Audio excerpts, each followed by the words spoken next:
Eu gostaria de convidá-los a abrir a palavra de Deus nesse momento em que nós iremos ouvir aquilo que o Senhor tem para nós, no livro de Gênesis, no capítulo 13. Enquanto você abre a sua Bíblia, deixe-me lhe contar-lhe uma história. Cerca de 200 anos atrás, havia uma família na Escócia que tinha 2 filhos. Um deles tinha por nome David e o outro John, nomes comuns, mas que naquela ocasião já representavam o fato de que aquela família era uma família formada por cristãos devotos, piedosos, conhecedores da palavra. E quando ambos estavam na idade de assumirem funções importantes na sociedade, saírem de casa, começarem a sua vida adulta, digamos assim, profissional, um deles, John Livingstone, decidiu que parte daquilo que ele teria dos recursos da família, ele iria constituir um negócio próprio. E ele constituiu e tornou-se um homem próspero de negócios.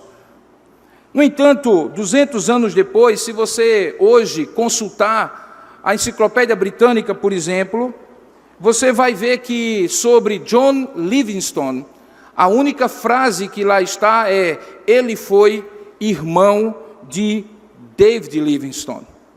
Porque David Livingstone, o seu irmão, resolveu ao mesmo tempo que o seu irmão John ia para o ramo de negócios e se tornara uma grande referência nos negócios ali na Escócia, ele decidiu ser missionário da África. 200 anos depois, paradoxalmente, naquilo que nós poderíamos imaginar que seria o reconhecimento humano, John Livingstone tem um verbete muito curto na Enciclopédia Britânica, onde se diz apenas sobre ele o seguinte: ele foi irmão de David Livingstone.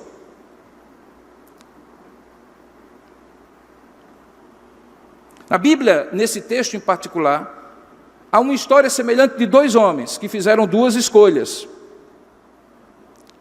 E também de modo muito paradoxal, aquele que fez aparentemente a escolha mais óbvia, tornou-se apenas uma referência na história da Bíblia. Mas aquele que fez a decisão mais difícil, menos óbvia, e que glorificava o nome de Deus, se tornou aquele que nós conhecemos como o nosso pai na fé. Vamos ler juntos o texto, e certamente Deus tem uma mensagem para estes homens que estão aqui, para que eles façam a opção de David Livingstone e façam também a opção de Abraão. Diz assim a palavra de Deus, Gênesis capítulo 13, a partir do verso 1. Saiu, pois, Abrão do Egito para o Neguebe, o deserto do sul, ele e sua mulher Sara e tudo o que tinha. E Ló, o seu sobrinho, foi com ele. Era Abrão muito rico, possuía gado, prata e ouro. Fez as suas jornadas no Neguebe até uma cidade chamada Betel, até aquele primeiro lugar onde primeiro estivera a sua tenda entre Betel e Ai, até o lugar do primeiro altar que outrora tinha feito. E aí, novamente, Abrão invocou o nome do Senhor. Ló, que ia com Abrão, também tinha rebanhos, gado e tendas. E por causa disso a terra já não podia sustentá-los para que habitassem juntos. Porque eram muitos os seus bens, bens de ambos, de sorte que eles já não podiam habitar um na companhia do outro. E houve contenda entre os pastores de gado de Abrão e os pastores de gado de Ló. E nesse tempo, os cananeus e os ferezeus, habitavam essa terra. Então disse Abraão a Ló: não haja contendas entre mim e ti, e entre os meus pastores e os teus pastores, porque nós somos parentes chegados. Acaso não está diante de ti toda a terra? Peço-te que te apartes de mim. Se fores para a esquerda, irei para a direita. E se fores para a direita, eu irei para a esquerda. Levantou Ló os olhos e viu toda a campina do Jordão, que era na época toda bem regada, antes de haver o Senhor destruído Sodoma e Gomorra. Era como o jardim do Senhor, como a terra do Egito, como quem vai para Zoar, uma pequena cidade na fronteira. Então Ló escolheu para si toda a campina do Jordão e partiu para o Oriente, e separaram-se um do outro. Habitou Abrão na terra de Canaã e Ló nas cidades da campina, e ia armando as suas tendas até Sodoma. Ora, os homens de Sodoma eram maus e grandes pecadores contra o Senhor. E então disse o Senhor a Abrão, depois que Ló se separou dele: ergue os olhos e olha desde onde tu estás para o norte, para o sul, para o oriente, para o ocidente, porque toda essa terra eu te darei, a ti e à tua descendência, para sempre. Farei a tua descendência como o pó da terra, de maneira que se alguém puder contar o pó da terra, então também se contará a tua descendência. Levanta-te, percorre essa terra no seu comprimento e na sua largura, porque eu te darei. E Abraão, mudando as suas tendas, foi habitar nos carvalhais de Mamre, que estão junto a Hebrom, e diz o texto, finalizando, e levantou ali um altar ao Senhor. Eu gostaria de convidá-los nessa noite, irmãos, para refletirmos juntos, à luz desse texto, sobre prioridades e decisões, quando Deus orienta e usa suas escolhas, a partir das boas motivações que são indispensáveis para tomar decisões acertadas. Vamos orar juntos e pedir a iluminação do Pai. Ó Deus amado e querido Pai, nós louvamos e bendizemos o Teu santo nome, porque estamos aqui a Te adorar e Te bendizer, a Te oferecer culto que Tu és digno de receber. Na verdade, Tu és o único digno de receber toda a honra, toda a glória e todo o louvor que nós hoje Te damos, porque somos Teus e fomos comprados pelo sangue do Teu Filho Jesus derramado no Calvário. É nosso dever, mas é muito mais o nosso privilégio, louvar o Teu nome e Te adorar na beleza da Tua santidade. Por isso, ó Deus, apraz agora a Ti, Senhor, falar conosco assim como nós falamos contigo, Te adorando como Te é devido, mas acima de tudo, ó Deus, fala conosco, para que não saiamos daqui, Senhor, apenas tendo falado contigo, sem ouvir uma voz Tua, que na verdade já ouvimos os cânticos das orações que foram proferidas na leitura da Tua palavra santa. Mas agora, ó Deus, sê misericordioso conosco, nos dá a Tua graça, ilumina o nosso entendimento, alarga a nossa compreensão, para que possamos ouvir a Tua voz, e não seja um comentário sobre a Tua palavra, seja a Tua própria palavra falando ao nosso coração.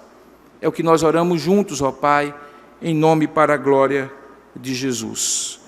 Queridos, no capítulo anterior, o capítulo 12, do mesmo livro de Gênesis, nós podemos ver não a escolha daqueles homens, mas a escolha de Deus para Abraão.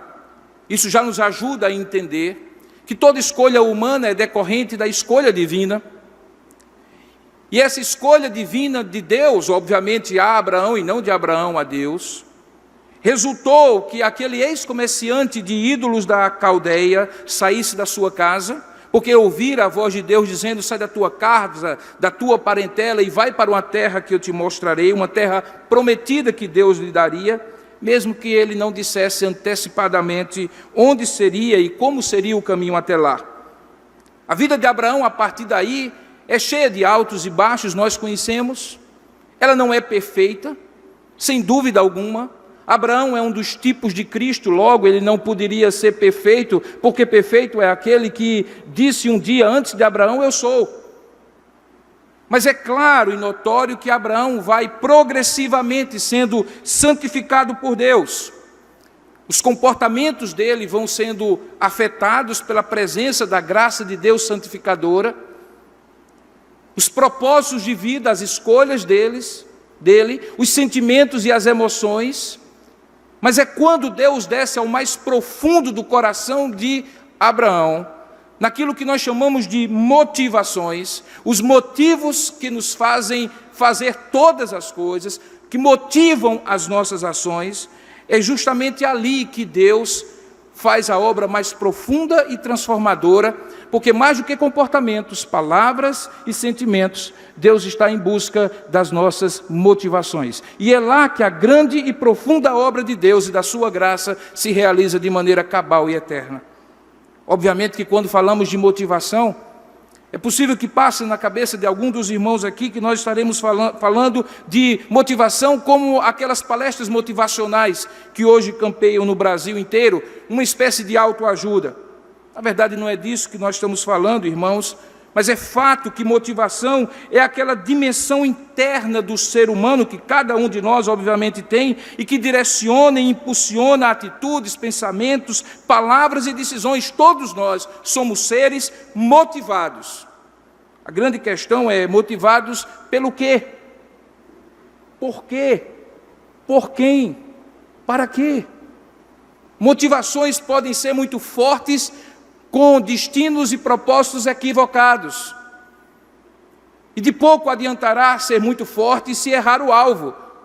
Por isso que motivações é o início do processo de um grande pecado ou de uma grande ação de justiça. E é por isso que é lá que Deus age de maneira profunda, porque lá é que estão os nossos valores, nossas crenças mais profundas, o núcleo do nosso coração, quem de fato nós somos, o nosso caráter. O episódio que nós acabamos de ler da separação de Abraão é emblemático, irmãos, porque é ali que nós conseguimos perceber onde estavam as motivações de Ló e as motivações de Abraão. E motivações diferentes, como fica claro que eles tinham, obviamente vão dar em decisões equivocadas ou acertadas, e consequentemente diametralmente opostas, resultados também totalmente diferentes. Essa é uma história com começo, meio e fim.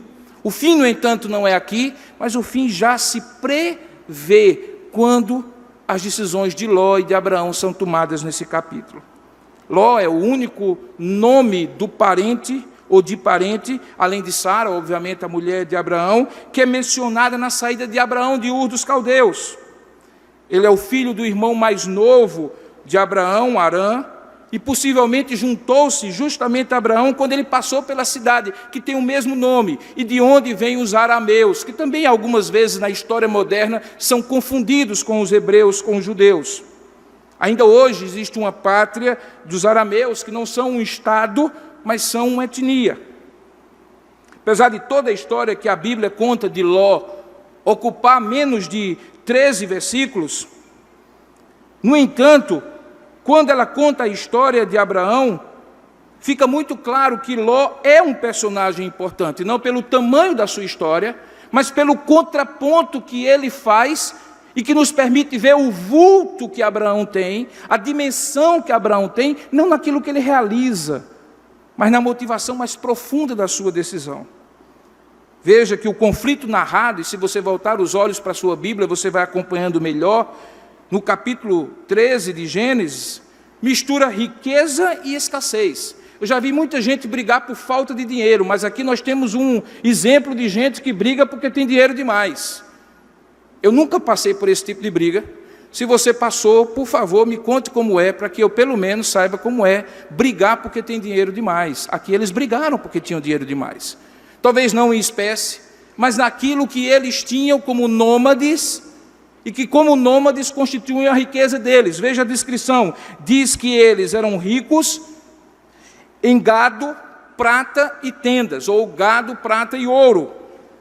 E como eram nômades, eles carregavam os rebanhos e aquela prata e aquele ouro que era facilmente transportado. Inclusive isso hoje explica a tradição dos judeus de serem os grandes comerciantes de pedras preciosas, principalmente de diamantes. O judeu não gosta de terra, ele gosta de ter aquilo que pode carregar no bolso e levar de um lado para o outro e fazer daquela riqueza multiplicar-se. É assim em todo mundo ainda hoje, a tradição vem daqui, quando eles eram nômades como Abraão e Ló eram. A questão é que enquanto eles eram nômades, o gado era carregado de um lado para o outro, tangido, como a gente diz aqui, de um lado para o outro, na medida em que a pastagem escasseava e precisava de novos pastos. em que a água secava e precisava de novas fontes. E enquanto o gado aumentava, a demanda também aumentava. Logo, houve um momento em que aí a riqueza provocou o conflito. E fica muito claro porque diz assim, no verso 6, olha aí na sua Bíblia, a terra simplesmente, é interessante o advérbio que é usado no hebraico, a terra simplesmente era alguma coisa de constatação, não era uma percepção, era uma coisa numérica mensurável. A terra simplesmente não podia sustentá-los. Isto provocou uma desavença, um conflito, como dizem algumas versões, mas não entre eles dois, mas entre aqueles que estavam no que nós chamamos hoje, nos meios de produção, na ponta do processo, que cuidavam do gado. Era o pastor de Abraão, era o pastor de Ló, que tinha que ficar dividindo a água e o pasto com o outro. E de parceiros, irmãos, sobrinho e tio, eles se tornaram concorrentes. É curioso que é no momento em que nós somos levados a uma encruzilhada em que irmãos se tornam concorrentes, que o caráter da pessoa se revela. Não é na abundância sem conflito, mas pode ser na abundância com conflito que quem é quem logo se mostra. Curiosamente, irmãos, a lógica diria que, sendo Ló o apêndice de Abraão, o acessório de Abraão, aquele que foi levado para Abraão, partisse dele a tentativa de trazer consenso e solução. Deveria ter sido Ló que chegasse para Abraão e dissesse assim: meu tio, eu não quero ser um peso para o senhor. Eu já agradeço que o senhor me tirou daquele deserto e me trouxe. E agora eu não quero que os meus gados concorram com os seus. Eu vou tomar uma decisão, eu vou para um lado e o senhor vai para o outro. E talvez, se ele fosse mais sincero e puro nas suas motivações, ele até diria assim: e como é o Senhor, os melhores pastos ficam com o Senhor, e eu vou tentando aqui criar, talvez venda um gado para diminuir o rebanho. Portanto, caberia a Ló a iniciativa de fazer isso. Mas olha que coisa surpreendente, irmãos, não é dele a iniciativa, é Abraão que diz. Veja aí no texto, e olha a motivação de Abraão. A questão não era o gado para Abraão, a questão era o relacionamento. Tem gente que usa as coisas e ama as pessoas, assim é Abraão. Mas Ló é aquele que ama as coisas e usa as pessoas. Porque Abraão chega e diz assim: não haja desavença entre mim e você, ou entre os seus pastores e os meus pastores. Afinal, olha a conclusão, afinal nós somos irmãos. Vale mais do que tudo isso. Você começa a perceber o coração de Abraão. Você começa a perceber a ausência de um coração grato e de um caráter reto em Ló. Ele não toma iniciativa. Mesmo quando o tio toma iniciativa, ele não corrige a ordem das coisas. Não, de jeito nenhum, meu tio. Eu é que devo procurar um lugar, o Senhor é que me trouxe. Afinal de contas, o Senhor, eu só estou aqui por causa do Senhor. Não. Quando diz assim, Abraão continua e fala: aí está a terra inteira diante de você. Veja a generosidade desse homem. Ele não diz assim: escolha um pedaço. Ele diz: olhe para um lado, olhe para o outro, olhe para a direita, olhe para a esquerda, para o oriente, para o ocidente, olhe para um lado. Se você for para um lado, eu vou para o outro. Escolha a terra, o que sobrar é meu. Vamos nos separar, mas não vamos permanecer inimigos, porque isso vai acabar dando em desavença e conflito. Portanto, se você for para um lado, eu vou para o outro. A proposta de Abraão e a decisão de Ló de não corrigir a ordem das coisas, de aceitar e aproveitar-se da generosidade do patriarca, revelam então as motivações mais íntimas, tanto do coração de um como do coração do outro. E é aí que as boas motivações claramente se tornam indispensáveis para tomar decisões acertadas. Preste bem atenção nisso. Eu estou afirmando isso aqui nesta noite, em nome da palavra de Deus que diz isso. Boas motivações são indispensáveis para tomar decisões acertadas. Eu não estou falando de boas intenções, porque dessas o inferno está cheio. Motivações não são intenções. Motivações é o que você é mesmo, é o seu caráter. E o que ele está dizendo, em outras palavras, é o seu caráter lhe fará tomar decisões acertadas. E um mau caráter pode até ter a vantagem, mas terá tomado uma decisão incorreta, equivocada, perniciosa. E por que as boas motivações são dispensáveis para tomar decisões acertadas? Porque elas revelam valores e objetivos pelos quais nós realmente vivemos e pelos quais estamos dispostos a perder tudo e, se preciso for, até a vida. Você quer testar um homem? Pergunte pelo que ele está disposto a morrer. Agora, também é possível testar um homem quando você pergunta e pelo que você está disposto a viver. Porque se um homem puder viver contra os seus valores e suas crenças mais fundamentais, esse homem não merece viver, ele merece morrer. Mas um homem que talvez morra pelos seus ideais, valores e crenças, esse merece viver. A atitude de um e de outro demonstram isso. E demonstra em algum momento quando a coreografia, e eu espero que você nessa hora consiga imaginar como eu estou conseguindo agora, imaginar a situação. Veja que no verso 10, há o primeiro momento em que as motivações de Abraão e de Ló se revelam num gesto concreto. E qual é o gesto concreto? Levantar os olhos. Essa é uma expressão, uma metáfora, que obviamente implicava no gesto de levantar os olhos, mas que era mais do que isso. Levantar os olhos no Antigo Testamento corresponde a ter uma perspectiva da vida, algo que nós chamamos hoje de cosmovisão. Como é que você vê a vida? Você vê a vida da maneira como você levanta os olhos para ver. Porque quando você baixa os olhos e está vendo a sua interioridade. Mas quando você levanta os olhos, você está vendo a vida. E você vê a vida do jeito que você quer ver. Aquela velha metáfora de você olhar um copo e vê-lo meio cheio ou meio vazio, pode ilustrar muito bem. Porque o que é que Ló viu? Diz o texto que Ló levantou os olhos para ver a terra, verso 10. E ele viu todo o vale do Jordão, bem irrigado. Olha só, imagine só, um criador de gado, vê um vale, uma vazante, como a gente chama no Nordeste, verdinha, molhada, cheia de capacidade de sustentabilidade para os seus rebanhos. E ele viu todo o vale do Jordão bem irrigado. O texto de Moisés diz que, de certa maneira, aquilo remetia ao próprio jardim do Senhor, uma expressão que é usada em relação ao Éden. Era um paraíso, irmãos. E ele viu o paraíso. Mas que paraíso Ló viu?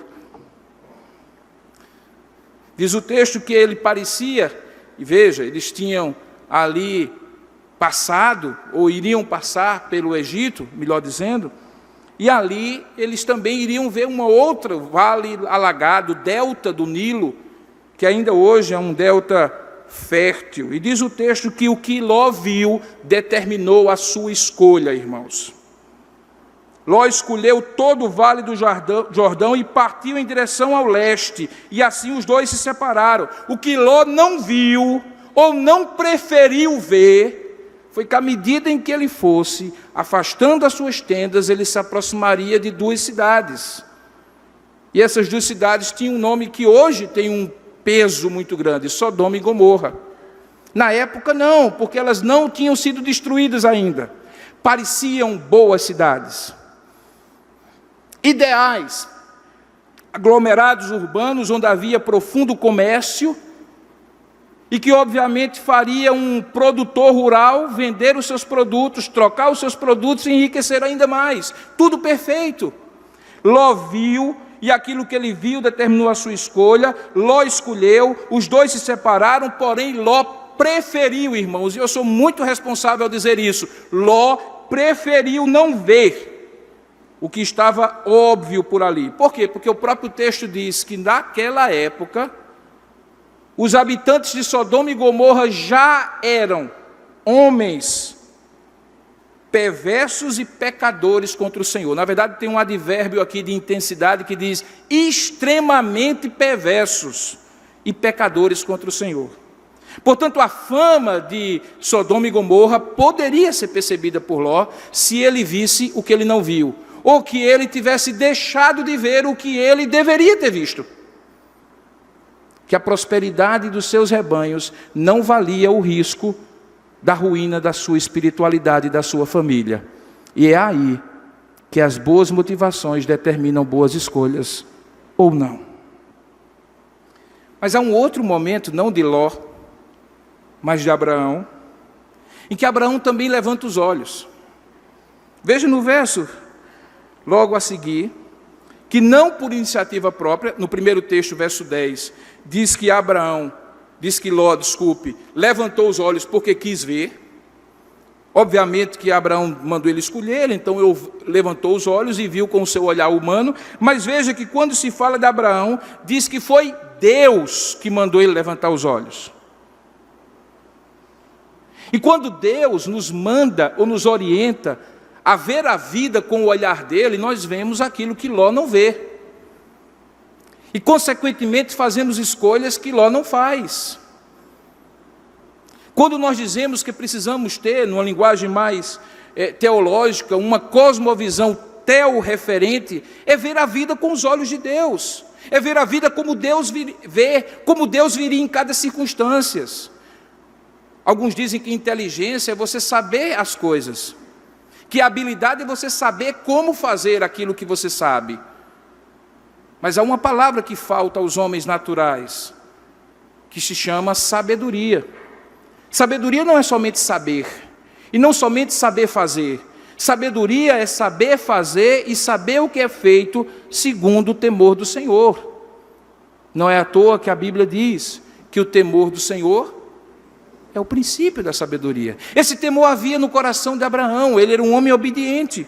E aí ele então viu, não o que Ló preferiu não ver, ele viu aquilo que aparentemente era uma desvantagem, mas ele confiou na palavra de Deus mais uma vez. Ele olhou aquela terra, Deus disse: levante-se, cruze a terra na largura e no comprimento, e onde você percorrer a terra de alto a baixo, veja aí no verso 17, essa terra será sua e dos seus descendentes, e digo mais, para sempre. Assim como eu prometi quando você sair dos caldeus, eu estou reafirmando a minha promessa, eu estou ratificando a minha aliança com você. Não olhe se a terra é regada ou não, simplesmente, eu, que sou o Senhor e que te chamei, te farei ver aquilo que você não pode ver, e não por coincidência, fé é certeza de coisas que se esperam, em convicção de fatos que não se veem, e não por coincidência, diz a palavra de Deus, que Abraão sempre creu e por isso foi justificado, e lhe foi imputado por justiça. Ele percorreu a terra e acabou chegando naquilo que eram os carvalhais de Manre, e aí vem o segundo movimento que distingue Ló de Abraão. Ambos viram, ambos levantaram os olhos, viram coisas diferentes. Mas no segundo momento, uma vez instalado na terra, plantado os pés na terra, dizendo agora, esse quinhão é meu e esse quinhão é teu, o que é que eles fazem? Diz o texto que Ló começou logo a armar as tendas. Armar as tendas significava marcar território para um nômade. Ele vivia para cima e para baixo, mas uma vez quando ele armava as tendas, outros povos nômades que estivessem ali tinham uma certa referência geográfica que a área ao redor era daquele nômade. E aí o gado não podia entrar, eles não podiam passar, a não ser por autorização. Era uma forma de garantir o sustento. Isso aqui é meu, vou cercar a gleba que eu quero ter. Mas veja o que acontece com Abraão. O que é dito que Abraão faz assim que chega junto aos carvalhais de Manre? Arma a tenda? O que é que ele faz, irmãos? Ele edifica um altar. Você consegue entender que aquilo que eu faço primeiro representa a prioridade na minha vida? E aqui nós temos dois sistemas de valores ou escalas de valores completamente diferentes. Um estava preocupado com o seu sustento e, se desse tempo, adoraria a Deus. O que não acabou acontecendo, porque quando Deus não é o primeiro lugar, Ele também não vai ser o último. O outro coloca Deus em primeiro lugar e busca o seu reino e a sua justiça, e aí ele cumpre Mateus 6,33, porque as demais coisas lhe são acrescentadas.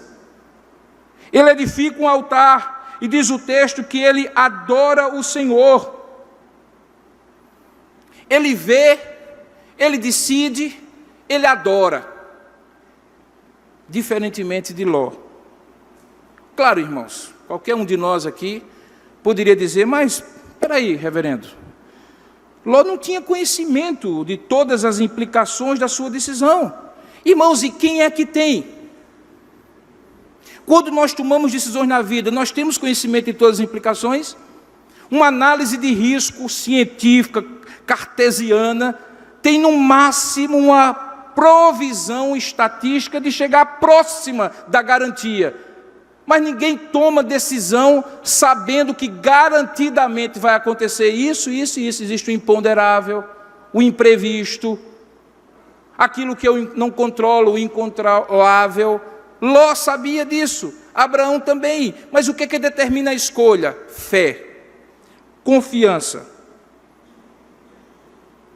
O que Ló, infelizmente, viu, atiçou aquilo que ele tinha no coração, e o que ele tinha no coração era ambição. Nenhum problema com a ambição. Em que sentido? Quando a ambição é instrumento, é meio, é forma, mas não é um fim, não é uma finalidade, não é um propósito de vida, não é o objetivo final da existência. Eu costumo dizer aos membros da minha igreja, e digo aqui aos irmãos, sabe aquele seu trabalho? Sabe aquela ocupação que você tem? Aqueles estudos de graduação, pós-graduação? Antigamente a gente falava para um público que se alguém tivesse um mestrado era uma raridade. Hoje, me permita a expressão, a molecada sai da faculdade, já está fazendo uma pós-graduação, um mestrado, um doutorado, você fala numa igreja, você tem 4, 5, 10, 15, dependendo, doutores. E é muito natural que você ambicione crescer academicamente, financeiramente, em todos os sentidos. Mas para um pouquinho, preste atenção. Eu costumo chamar isso, sabe de quê? Das desculpas de Deus para você ainda estar na terra. E ainda cumprir a sua missão. Deus usa o seu trabalho. Deus usa os seus estudos, Deus usa a sua progressão funcional, os lugares onde você entra e eu não entro, e os pastores não entram, os lugares onde você tem rede de influência, network, tudo aquilo que você pode ser usado por Deus como desculpa, ou melhor dizendo, como instrumento, como meio, para que você seja onde você está, com a ambição que Deus colocar no seu coração, um instrumento e não um fim em si mesmo. Ló não entendeu isso, era movido pela ambição. E isso o levou, irmãos, a ir aproximando-se do mal e do pecado. Ele foi mudando o acampamento para próximo de Sodoma, e depois ele passou a morar em Sodoma. E aí, veja, talvez Ló deixou de ser nômade porque era melhor e mais tranquilo morar na cidade. Mas você lembra o episódio quando Sodoma e Gomorra vão ser destruídos? A essa altura dos acontecimentos, irmãos, Ló e nada era a mesma coisa em Sodoma e Gomorra. Tinha perdido toda a sua credibilidade, toda a sua capacidade de influenciar. Aí na vida ou a gente influencia ou a gente é influenciado. Porque todas as relações da gente são relações de poder e de influência. E Ló parece que havia deixado a sua missão maior de ser influenciador para ser um influenciado. Influenciado pelo quê? Pelo mal, pelo pecado, porque logo ele estava ali no coração de Sodoma e Gomorra. Nem a sua família deu a credibilidade que ele poderia ter, ou deveria ter. Nem a sua mulher conseguia mais ser submissa a ele, a ponto de, tendo ouvido de Deus, por intermédio do seu marido, que não deveria olhar para trás quando fugisse de Sodoma e Gomorra, ela teimou e olhou para trás. Veja a corrosão, a corrupção que vai chegando na vida de Ló. Um homem próspero, continuou sendo rico, continuou tendo muito gado, muito ouro, muita prata, muitas tendas. Mas espiritualmente ele foi declinando, até que ele foi salvo pelo fogo. E mesmo assim, a segunda geração, suas filhas, cometeram aquela atrocidade, aquela abominação. Você quer ver um homem, e a palavra de Deus diz isso, que aqueles que querem liderar a igreja do Senhor governem bem a sua própria casa. Você vê um homem fracassado, rico como for, pouco importa, é quando nem a esposa, nem os filhos conseguem ser positivamente influenciados por ele. Eu não estou falando que você é responsável até o último minuto da vida do seu filho pelo que ele faz. Obviamente, chega um momento que os filhos tomam decisões adultas, maduras, certas ou não, e você não pode ser responsabilizado por eles. Mas enquanto eles estiverem debaixo da sua influência espiritual, isso será um termômetro de quão devotado e priorizando o reino de Deus você estará. Ló foi imediatista na sua ambição, e ele trocou alguma coisa eterna por alguma coisa temporária. E por que eu digo isso, irmãos? E aí eu lhe convido agora a ir a Hebreus, Galeria da Fé, os heróis da fé. Veja que um dos primeiros heróis da fé é justamente Abraão. E olha o que é dito acerca de Abraão. Pela fé, Abraão, quando chamado, obedeceu e dirigiu-se a um lugar que mais tarde receberia como herança, embora não soubesse para onde estava indo. Pela fé ele peregrinou, e aqui nós estamos exatamente nesse momento, pela fé ele peregrinou na terra prometida como se estivesse em terra estranha. O termo hebraico aqui é como se não fosse uma terra dele.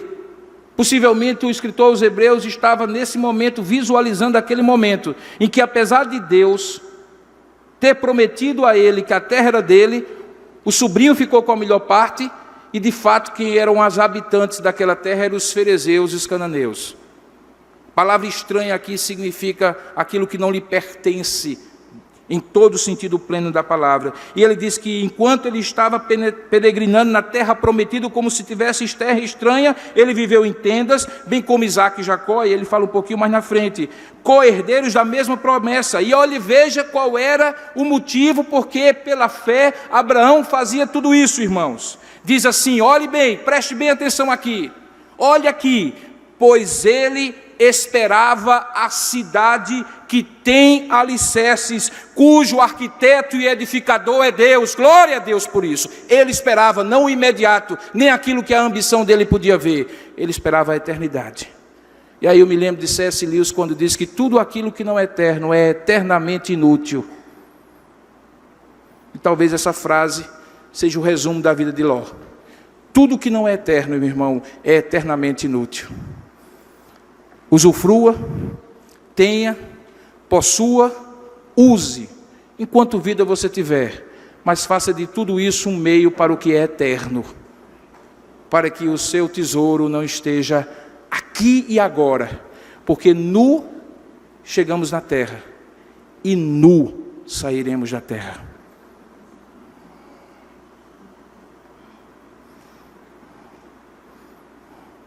A escolha de Abraão, irmãos, portanto, como eu falei, foi uma escolha de vida e de morte. Ele preferiu apostar na amizade eterna de Deus, que o que me chama mais atenção, e se eu tivesse mais umas 2 horas de pregação, eu pregaria, é quando ele chega no momento em que Deus decide no tempo e na história destruir Sodoma e Gomorra. Deus diz para si mesmo, irmãos, é um dos textos mais misteriosos do Antigo Testamento. Deus diz para si mesmo, será que eu vou ocultar o que eu tenho que fazer do meu amigo Abraão? Meus irmãos, tem gente aqui nesse lugar que se me chamar de amigo eu me derreto de carinho. Agora imagine você ser chamado de amigo por Deus. Tudo o que Deus vai fazer em Sodoma e Gomorra, ele confabula com Abraão. E num tipo maravilhoso da intercessão de Jesus, Abraão é o mediador da intercessão pelo perdido. Porque ele diz assim, Senhor, se tivesse 50, o Senhor não destrói não? E aí ele vai insistindo, você conhece a história, não vou pregar sobre esse texto, até que chega um ponto que ele vai ao final e sobra só a família de Abraão. Por que Deus fez tal intimidade e permitiu a Abraão exercer tal função, se não fosse pelo fato de que ele fez a melhor escolha, provocado pela melhor motivação?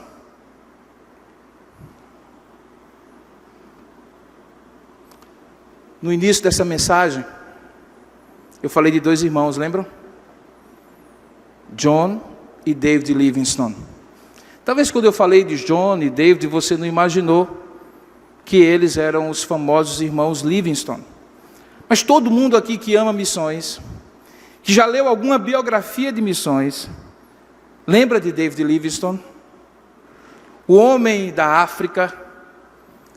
E é curioso que, irmãos, talvez naquela época, talvez hoje muito mais, se a mãezinha de David Livingstone e John Livingstone, se o pai de David Livingstone e John Livingstone tivessem a oportunidade de ouvir primeiro que um queria ser um homem rico de negócios e o outro um missionário, talvez naquela época, por mais devotos e piedosos, hoje certamente aconteceria esse diálogo, talvez dissesse assim: meu filho, esse negócio de ser missionário, de depender do comitê gestor, da junta de missões nacionais, o povo dividindo o pouco dinheiro que tem, manda um pouquinho para um, manda um pouquinho para outro. Meu filho, faça como seu irmão.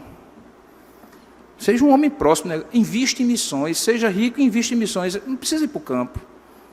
Obviamente que a história não diz que aconteceu assim, mas a história diz que o destino que eles tomaram os separou definitivamente, a ponto de, como eu falei, 200 anos depois, na Enciclopédia Britânica, o que tomou a decisão parecida com a de Ló é apenas uma frase: foi irmão de David Livingstone. O fato é, irmãos, que em 60 anos de vida, 60 apenas, uma vida longeva para aquela época, David Livingstone foi o primeiro homem branco a ter visitado determinadas regiões do continente africano. Ele se tornou um explorador e, como missionário, ele percorreu 48 mil quilômetros a pé, em canoas e em carros de boi, tratando da saúde dos nativos e pregando o Evangelho, além de combater a escravidão na África. Foi ele que se tornou o primeiro homem a atravessar toda a África, desde a nascente do rio Nilo, nas cataratas de Vitória, até a saída no Mediterrâneo. Ele permaneceu nessas suas aventuras e excursões missionárias 15 anos desaparecido. E foi preciso que a coroa britânica enviasse uma expedição com 200 homens, liderados por Sir Stanley, para resgatá-lo, porque não se sabia onde ele estava na África. E é justamente nessa ocasião quando acontece aquele famoso encontro, quando Stanley encontra aquele homem barbado, diferente daquela feição que talvez ele trazia numa fotografia da época, e diz assim: Dr. Livingstone, I presume. Dr. Livingstone, eu acho que é o senhor. E aí Livingstone diz assim: sim, e eu dou graças a Deus, porque eu estou aqui para recebê-lo com vida. Sabe, irmãos, quando aquele homem morreu depois de 60 anos dedicados a missões, ele tinha feito um pedido e os seus sucessores o atenderam. Enterraram o seu coração naquilo que hoje é conhecido como Memorial Livingstone. E o corpo, para receber honrarias de chefe de Estado, foi levado a Londres e enterrado na abadia de Westminster, onde só reis, príncipes, duques e a realeza, ou os grandes clérigos da igreja anglicana, são enterrados. A Royal Geographic Society, a maior companhia de geografia e história do mundo, deu a ele o título de o maior desbravador inglês de todos os tempos. Mas talvez, irmãos, coisa mais gloriosa nesse homem é que quando você vai na abadia de Westminster, na pedra, tem o epitáfio dele lá, está escrito assim: eu decidi não dar qualquer valor a qualquer coisa ou posses que não sejam exclusivamente aquilo que se relacione ao reino de Deus. Você entende agora? Porque o seu irmão é apenas o irmão de David Livingstone? Agora deixa eu lhe dizer algo mais ainda para concluir esse sermão. Se você acha que Deus lhe trouxe aqui para ouvir um pregador, depois de fazer essa exposição histórica e bíblica, e dizer assim para você: olha, seja como Abraão, imite o modelo dele, ou seja, como David Livingstone, ou como Ashbel Green Simonton e tantos outros heróis da fé, na Bíblia e na história, alguns dos quais a Bíblia, a própria Escritura diz que eram homens dos quais o mundo não é digno. Sabe, irmãos, deixa eu lhe dizer, eu não vim nessa noite para dizer, tenha em Abraão um modelo, tenha em David Livingstone um modelo. Eu vim neste momento e nesta noite para dizer para vocês que Abraão, David Livingstone e todo homem cujas motivações são puras e toma decisões certas, tem um modelo só. E o nome dele é Jesus Cristo. A ele seja a honra, a glória e o louvor, porque muito tempo antes de Abraão, ele escolheu uma terra que ninguém queria. E preferiu a própria morte do ponto de vista material, para receber o tesouro de uma cidade que lhe estava reservada nos céus. Acerca dele, Paulo escreve em Filipenses, ou aos Filipenses, capítulo 2, Jesus Cristo, subsistindo em forma de Deus, não julgou como usurpação. A palavra grega é a mesma palavra que algumas vezes é traduzida por ambição. Não julgou por ambição o ser igual a Deus. Antes a si mesmo se esvaziou, aquilo que os teólogos chamam de kenosis, assumindo a forma de servo, tornando-se em semelhança de homem e reconhecido em figura humana. A si mesmo se humilhou, aquilo que os teólogos chamam de estado de humilhação, tornando-se obediente até a morte e morte de cruz. E porque ele fez isso, e porque ele é a inspiração de Abraão, e porque ele é a inspiração de David Livingstone, e porque ele é a inspiração de Ashbel Green Simonton, e porque ele precisa ser a inspiração de todo homem presbiteriano. A Bíblia diz que pelo que também Deus o exaltou sobremaneira, e lhe deu o nome que está acima de todo nome, para que ao nome de Jesus se dobre todo o joelho nos céus, na terra e debaixo da terra, e toda língua confesse que Jesus Cristo é o Senhor, para a glória de Deus Pai. Ele é o nosso modelo. Ele é o homem presbiteriano padrão. Jesus Cristo. Agora pense um pouco sobre você, meu irmão.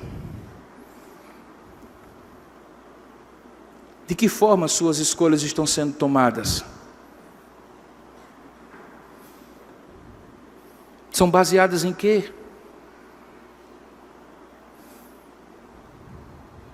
Não falo agora, eu falo no cotidiano da sua vida.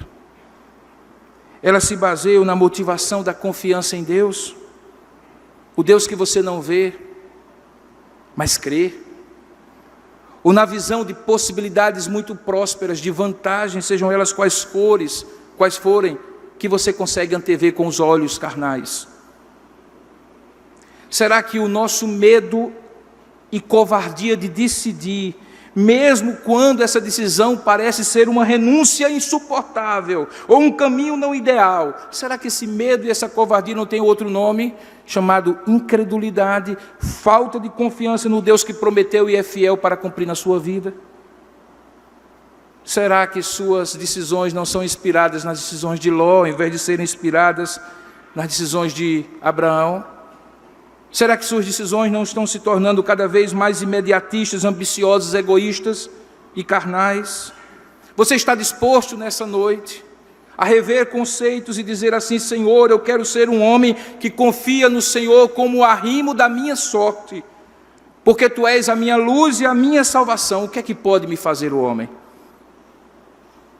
Ah, querido, se nesta noite você sair deste lugar inspirado por esta palavra, no sentido genérico do termo, não obviamente como inspiração divina, mas motivado nesse sentido, capacitado, impulsionado pelo Espírito de Deus, que usa essas palavras frágeis de um homem tão pecador quanto você, para que você se torne um homem, não apenas como Abraão, não apenas como David Livingstone, mas para que você se torne a imagem, semelhança e conforme o novo homem em Cristo que você foi chamado para ser. Sabe, irmãos, o recado terá sido dado e você já poderá voltar depois do congresso às suas atividades normais para tomar decisões acertadas, baseadas em motivações puras. Que Deus nos abençoe. Amém. Curva a sua cabeça por um instante. Eu gostaria de orar com você. Eu também passo as minhas lutas e é tão mais fácil decidir como Ló. Decidir como Ló é simplesmente decidir pela inércia. Tudo ao seu redor leva você a decidir como Ló. Tudo. Hoje tem mais gente na vida da turma de Ló, seus colegas de trabalho e algumas vezes, infelizmente, até seus irmãos na igreja. E há poucos da turma de Abraão. E nessa noite Deus está lhe chamando para você tomar uma decisão, se como homem presbiteriano, como mulher presbiteriana, como jovem presbiteriano, como jovem cristão, como homem cristão, como mulher cristã, você vai fazer parte da turma de Abraão, daqueles que creem em Cristo, como exemplo e modelador de uma motivação pura para uma decisão acertada. Vamos orar juntos. Ó Deus amado e querido Pai, diante de Deus, o Senhor, que prescruta o nosso coração, sonda nossas motivações como nenhum outro faz, nem mesmo o nosso próprio espírito. Nós nos apresentamos agora diante de Ti, Senhor, rogando, ó Deus, que o Senhor nos perdoe, porque, Pai, nós estamos muitas vezes mais parecidos com Ló do que com Abraão. Tenha misericórdia de nós, ó Pai. Seja no ministério, nas atividades da igreja, ou fora dela, quando temos que trabalhar, estudar, viver em família, em comunidade, nós nos parecemos mais como leões ambiciosos, que passam por cima de tudo e de todos, mesmo que percam o coração de ovelha. Perdoa-nos, ó Pai. E levanta nesta noite homens e mulheres que lembrem desse texto de hoje em diante, como o texto em que Deus sondou motivações que determinaram escolhas justas ou injustas, boas ou más, certas ou erradas, e que nós, em cada momento que tivermos que decidir, decidamos pelo altar, decidamos pelo chamado, decidamos pela fé, e não pelas tendas, ouro, prata e gado, e não pela desconfiança, medo e covardia, nem pelo imediatismo da nossa ambição. Perdoa-nos e nos direciona para que a nossa vida mude e a motivação também nos leve a fazer a Tua vontade em cada decisão que nós tomarmos. É o que nós oramos juntos, como filhos Teus, em nome de Jesus. Amém.